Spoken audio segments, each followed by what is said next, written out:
think we're going to go ahead and get started. It is 11:30 for all you Central Time Zone folks, 12:30 here in the East, and we want to welcome you to the first of our lunchtime small space food gardening series. We are going to have a great team of folks that's going to be here for the next month. We have a 4-part series, hopefully hitting in the middle of your day right here as you're starting to think about getting a whole lot of great food crops going in your garden this year. So our goal with this series is to equip you with practical information and new resources. We are really excited because hot off the presses, literally posted last week, we have a new series of small space garden extension publications. And actually, all 4 of the authors are right here on the panelist window. And it was a really fun collaboration all across the state with a lot of different people and absolutely agents who work with you all in small space gardening all the time. So I didn't want to have a deluge of publications in your email so far, but you'll get those new links tomorrow, and they are going to include information that we are going to be talking about in this whole series. So of course we love publications, but it's the people that are really the heart of what we do in extension. And so we also want to connect you with our awesome extension people. So over the course of this series, you're going to get to hear from a dozen different people, 2 people teaching and 1 person facilitating every week. But also, because you signed up and if you checked the box that says, yes, please connect me, I will share that information with your county agent so that if you're not connected with your local extension activities, you can get linked up with them. So our goal for this series is for it to be live and interactive, primarily through the question and answer box. So Virginia's facilitating today, and she's going to be watching that. And then tomorrow or Thursday, you'll also get a follow-up email that has the recordings and really shares with you all of the resources that we talked about. So with a little bit of, of overview and of housekeeping, we are just going to go ahead and get started. I'm actually teaching first, so I want to go ahead and get started because this is some great new topics and new information, and we're really excited to get rolling with you. So I'm really going to talk about kind of the overview of sight and light and thinking about different spaces and different options that we have for small space production. And so these are a few of the cultivars that we have grown in our small space home garden variety trials, which we'll probably hear about over the course of this session. And what are we really going to be talking about in our time today? Well, part of it is going to be really creating reasonable expectations for what we can accomplish in our small space food production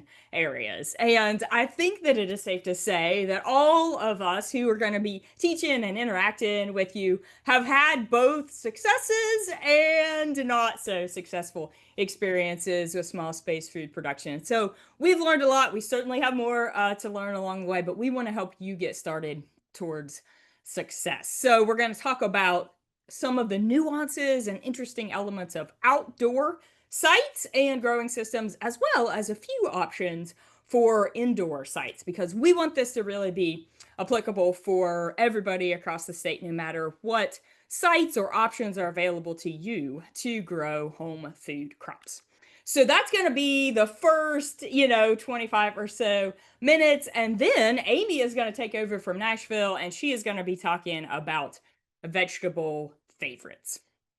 So as we think about this topic of small space, what do we really mean when we talk about small space food production? And this might mean a little bit different to all of us, depending upon our backgrounds or where we live, what it looks like outside of our windows.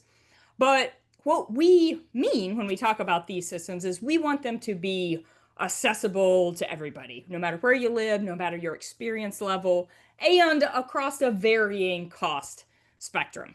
They are versatile, right? They can be on porches, on patios, on rooftops, in traditional backyards.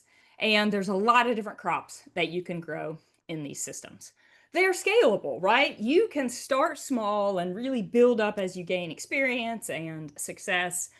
And they are personalizable, right? This is unique to you. There's certainly some key guidelines and ways that we can hopefully help you get started well, but you can be creative, and there are lots of paths to success in small space food production. And so, what does it not mean? It doesn't require large yards or fields. This is not open field farming, right? It doesn't require mechanization. Wow, some of us love tillers, right? You don't need a lot of mechanization to make this work. There are certainly some very high-tech ways that you can grow in small spaces, but it doesn't have to be high-tech. It can be low-tech. There are some very straightforward, low-cost, easy to get started ways in small space food production. And it can be urban or rural. And so this picture right here is a beautiful container in one of our UT gardens, but you could also imagine this in a rural backyard, and that is a reclaimed cattle mineral tub, right? This can work for everybody, no matter your site or your preference. So when we think about kind of making our expectations fit the reality of small space food production, we want to kind of calibrate our expectations. So there are certainly great production potential in these small systems, but if you come from like I did, 100 quarts of green beans in the cellar at the end of summer, that's probably not really where we're going with containers or raised beds. A lot of times we're going to be focusing on what we really want for fresh eating. And just because they're small space doesn't mean they don't take a pretty good amount of time. They're going to require frequent attention, and oftentimes it can be great to implement some irrigation systems, maybe a little bit of technology or help with automation, and both of those together, good attention and good management systems, are some of the best combinations. Now, while they are small risk in the sense that, right, this was a couple of tomato plants or a few pepper plants, a little bit of lettuce, certainly no need to be concerned about that high risk. Also keep in mind that the smaller the system, right, the smaller water we can hold, the smaller amount of nutrients we can hold, the faster things can go wrong, right? So sometimes when we scale down those growing environments, it does kind of raise it slims the margin for error. So we can keep that in mind. The other thing we want to think about is materials. And so you're going to hear more about this next week. Haley's going to be talking a lot about media and materials. And so there are low cost options. There are gorgeous, expensive, aesthetic options. And there's lots of ways for those to work for you, depending upon your preference and what you need. So a few key site factors that we're going to be talking about. We'll talk about light because we want to aim for full sun. We're going to talk about what that light looks like through the year. And these are going to be themes that really all of our speakers are going to be talking about. We're going to talk about how temperature can be affected by all of those factors, season, location.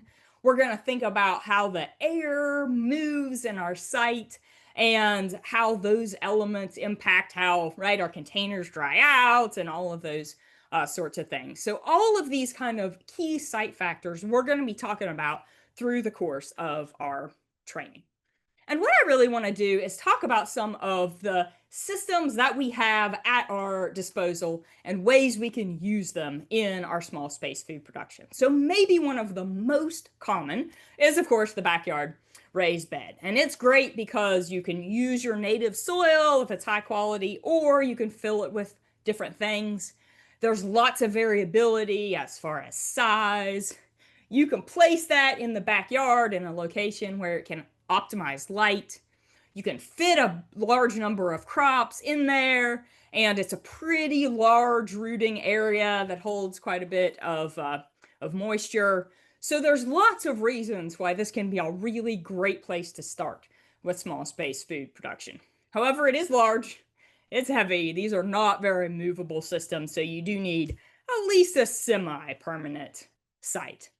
One of the really interesting things that I have learned, really by experience, in raised bed production is that how much light you get varies by the time of year.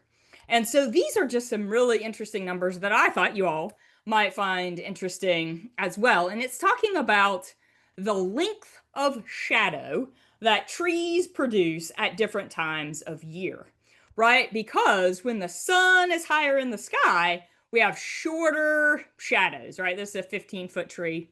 That's a 40-foot tree. And so you can see the shadows are longer in the spring and definitely longer in the fall. I've learned this from experience because a lot of the research that I did in raised bed production in my graduate work took place in the spring and fall. So we found shady spots that weren't a problem at all in summertime production in a lot of the sites that we looked in. One of the other great things about raised beds is that they're very easy to kind of scale up, right? So you can do screens. This is actually an insect screen. You can do low tunnels. If you really want to geek out, this is actually a picture of a raised bed that has soil heating cables underneath of it. So you can really increase the growth in some of those season edges. There's all kinds of ways that you can really ramp up production and tweak that to really do well in your site. Some of the other great places that we can grow as far as outdoor small space are on patios. And so this is kind of distinct from porches because oftentimes patios are going to be more exposed, right? They're going to be more likely to be full sun. And so you have a good size variability. You can grow up like this tower. You can grow out as in raised beds or containers. They're really accessible. You probably don't have to worry as much about how much things weigh or where the water goes like you would if you were on a porch or a balcony. And oftentimes, because they're close to the house, they're also easier to automate, say, watering or irrigation systems or those heating cables and things like that. However, of course, there are sometimes heat concerns. You may not have as much grass and soil nearby. You're going to need to bring in all of the media. So those are some of the great pros and cons about patios. And then this may be what you think of when you hear small space, and that's more like on a deck or a porch. Some of the pros, of course, are that it's very versatile. It's very accessible. In all of these containers, you can move around. It's easier to set up irrigation systems because you're close to electrical outlets and things like that.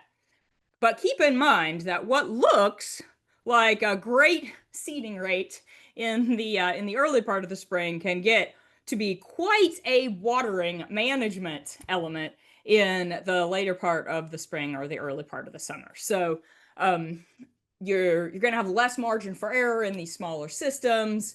Sometimes it's harder to kind of navigate away from lots of sunlight or maybe a lot of heat that's being held by a wall or something like that. So while you have versatility as far as crops and containers, sometimes your siting, you don't have quite as many options. Now, when we get into some of the fruit crops, you're going to hear a lot about these. But the cool thing about containers is that they work great for annual crops. But you can also continue to pot things up and grow some of the same crops for years. Seth's going to tell you more about that in a couple of weeks.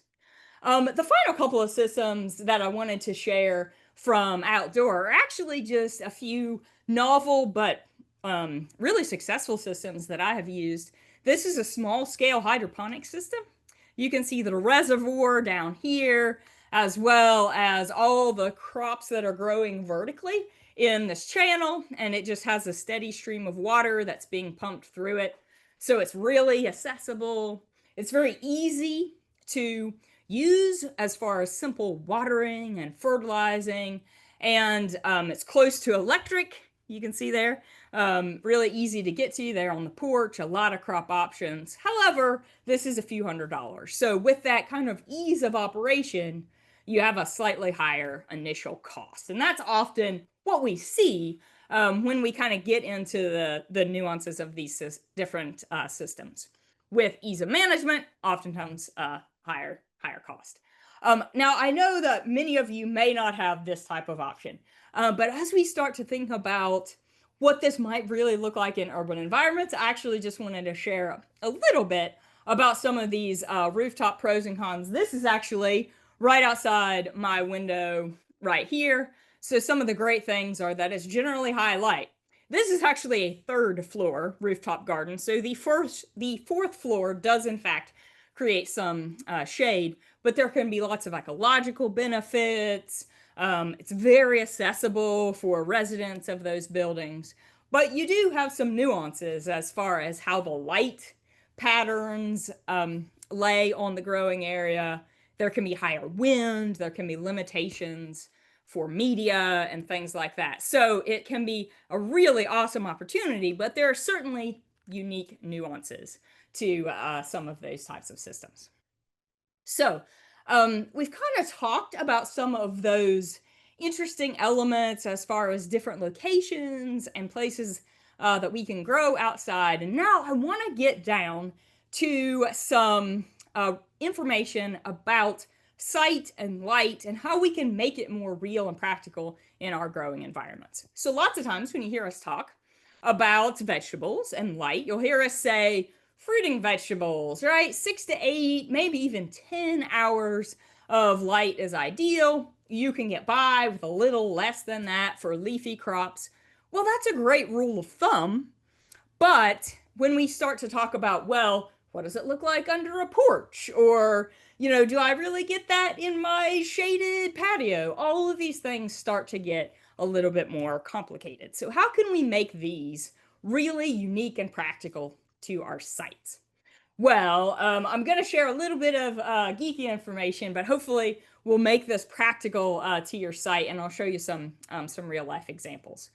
So scientists or, plant production people have ways of describing light that rather than describing raindrops, right? How much light am I getting at any given moment? They kind of have what we call the rain gauge method. And so they call that a light integral. And it's just capturing how much light that plants are using falls on a site in a given day, right? So how much light and how long. And this is a lot of information that comes from greenhouse scientists, right? So crops that are grown in greenhouse systems really optimize those growing conditions. And so we know kind of the ideal ranges for a lot of these different crops. You can see the fruiting crops have ideal ranges higher than the leafy crops. That's not surprising. And so you're looking at these and you're thinking, well, that is interesting.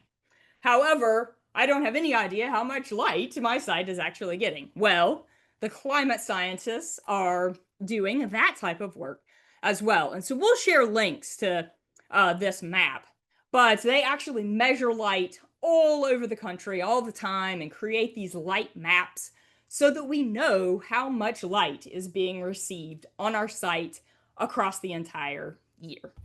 And this is just a summary of those maps. And so you can see, oh, wow, outdoors in the full sun for a lot of the growing season, we are in fact getting the optimum amount of light for a lot of our different crops.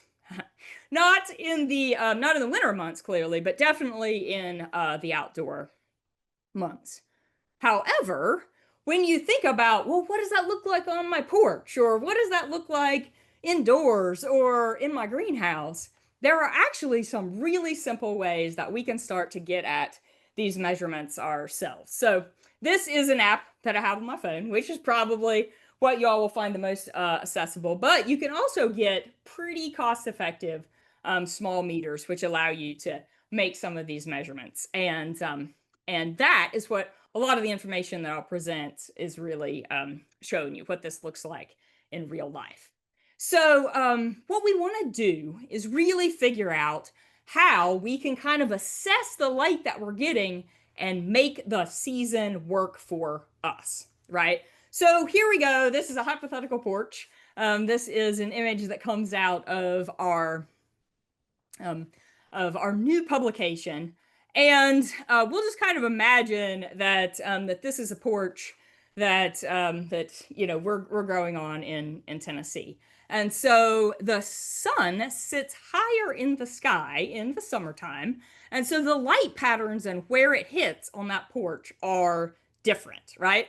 Winter sun sits lower in the sky, and so it reaches deeper into that porch. That impacts how warm the walls get. It impacts things like wind and air movement. There's lots of really cool elements about how we can learn more about our site and really optimize it for the plants that we're growing there. And if you really want a fun diagram, this is actually what it looks like as far as the track of the sun in the sky, right? So this is what it looks like, and this is the real sole reason why some of those factors are different. But you're looking at that and you're saying, well, that is all very interesting. But what does this really mean in like my real life porch in Tennessee? And so that, in fact, is my real life porch in Tennessee. And so these are some measurements that I made over the weekend, but I'm not going to promise you that they're 100% accurate because it was a very cloudy day on Sunday and it was very rainy on Saturday. So I want to make these as an example for you. But this is an east facing porch. Beautiful morning light, right? And you can see the oak leaf hydrangeas are quite happy in the May and June time period. And so I just went outdoors, with my light meter in the morning sun and took a sample right here while I'm standing open on the porch and then out here in the yard. And so I just compared what was under the porch to what was in the yard. And you can kind of see with east facing light, it went up as I got to the middle part of the day because when the sun was high in the sky, that was the more direct light, and I was getting nearly full sun right here. However, when the sun popped behind the house, the light levels went down dramatically, right?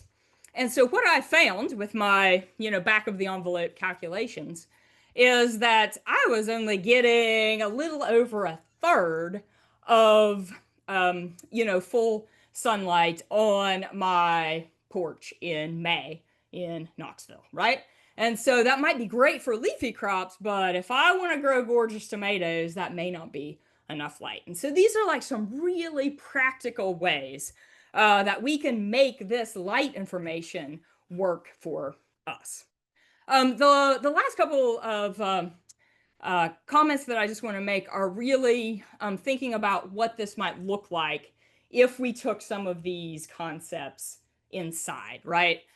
So that the porch, the patio, those are places that we're probably familiar with, and we can kind of make those work for us. But there's lots of great opportunities taking these indoors as well. And so if you think about the fact that on my front porch, I actually got only about a third of natural sunlight, if we take this information indoors, we know that we'll then really be reducing that amount of sunlight, and we probably are assuring ourselves that we're going to need some supplemental light. And that's why I think that being able to really kind of do some very simple, not expensive light measurements will help us make sure that we're getting the best out of the growing condition. You may be looking at these and thinking about your stretching transplants, right?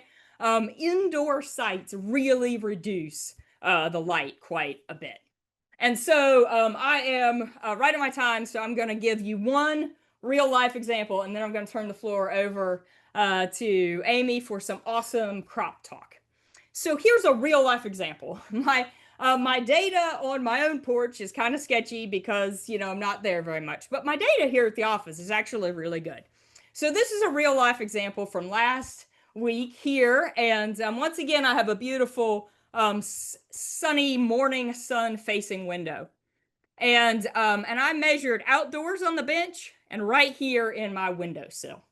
And what I found was that in the morning, when I'm getting lots of light through this window, I'm close to a third of the light level. And you're like, well, Natalie, what are you doing growing houseplants? By all means, put some lettuce on that windowsill, right?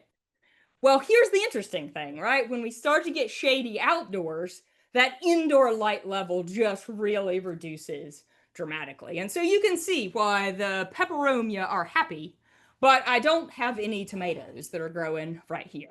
And this is definitely the site when we really want to put in some supplemental lighting indoors if we're going to, of course, be growing food crops inside. Oh, and I got all excited about talking about the differences in the percentage and should have made one other important little note here. So the FC stands for foot candles, and that is a light measurement that you can get a lot of very simple, low cost meters that measure. Also, the phone app measures foot candles.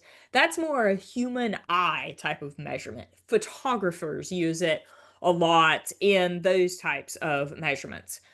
And if we are going to turn that into the DLI that we talked about earlier, as far as the light integral for plants, there's a conversion factor that we put that in more plant available terms. And I'll send you some supplemental information if you're really interested in those geeky details. But foot candles are meters and measures that are simple for us to find ways to, ways to look at. So we have those differences in the indoor and the outdoor light. That's really important for us to keep in mind because that's the reason why, even if we have rooms with windows, we are going to be using some kind of supplemental light if we really want to grow indoors. And I just put in some fun pictures here. And this is actually a picture in an office building that used to be a spare office room beside my office in the old building that I used to be in. And you can see a lot of small leafy crops and just as much fluorescent light as I can get on them. We can scale this down to countertop sizes.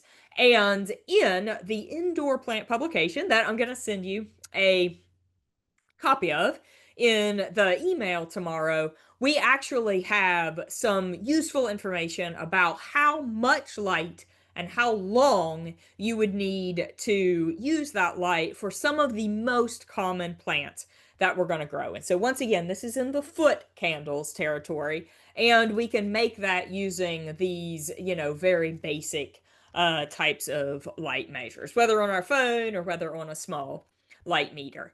And I just wanted to throw in, this is kind of a fun end of last slide that I have here, and that is that microgreens are some of the lowest light needing crops that we can grow. We're just growing them as small transplants, very immature crops, and so a little bit of light or a very bright windowsill might actually be able to do it for us for microgreens. So they're a fun option that we'll also send you a publication on. So in summary, to close down this fun discussion, that we want to say open outdoor sites are some of the simplest and best because we are using the power of nature, right? Sunlight. Patios, porches, decks, even rooftops can be great options as long as we understand what the real light levels are, how that shading pattern can differ by season, and how that affects our crops. And indoor options very much are on the table, but chances are, unless we're growing something in a very, very well lit window that is very short and kind of a low light needing crop, we're going to need to think about supplemental lighting. And so I will now turn the floor over to Amy for the second part to really dig into some of the great vegetable options that we have available to us.